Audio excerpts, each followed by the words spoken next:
Le pays est sur un nouveau parcours avec l'idée de la création de l'Union sacrée initiée par le président de la République Félix-Antoine Tshisekedi Tshilombo, affirme le professeur Ferdinand Kachama, ancien DIRCAP de Félix Tshisekedi à l'UDPS. Tout ce qui se passe a été prédit.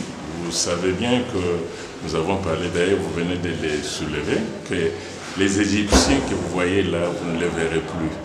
Mais ils sont en train de disparaître.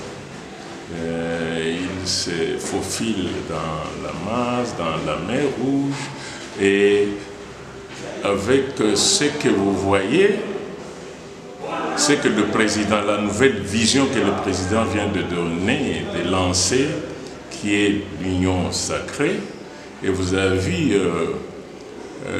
les personnalités venant de toutes parts, venant de différentes organisations, partis, plateformes, venir adhérer à la nouvelle idée lancée par le président de la République.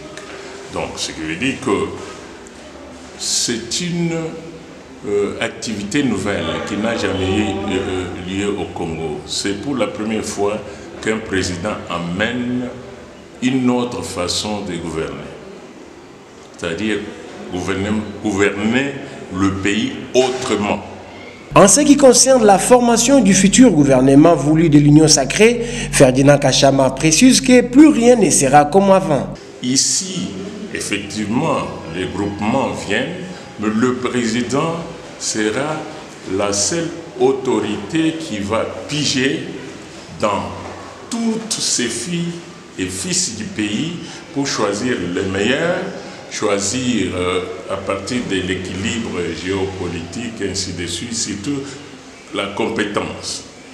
Et ça sera ce qu'on appelle sous d'autres cieux les gares. Ça veut dire gestion axée sur les résultats.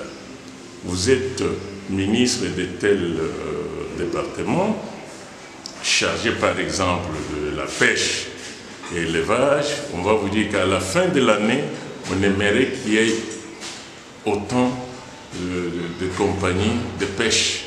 Ou alors, la production de poissons au Congo devait être de tel ordre. À la fin, vous êtes évalué et ce n'est pas ces résultats que vous serez gratifié ou sanctionné d'une manière ou d'une autre. Donc, c'est une autre façon de gouverner. C'est une nouvelle gouvernance que nous sommes en train d'amener sur l'échiquier politique. Pour le reste, l'avenir nous en dira.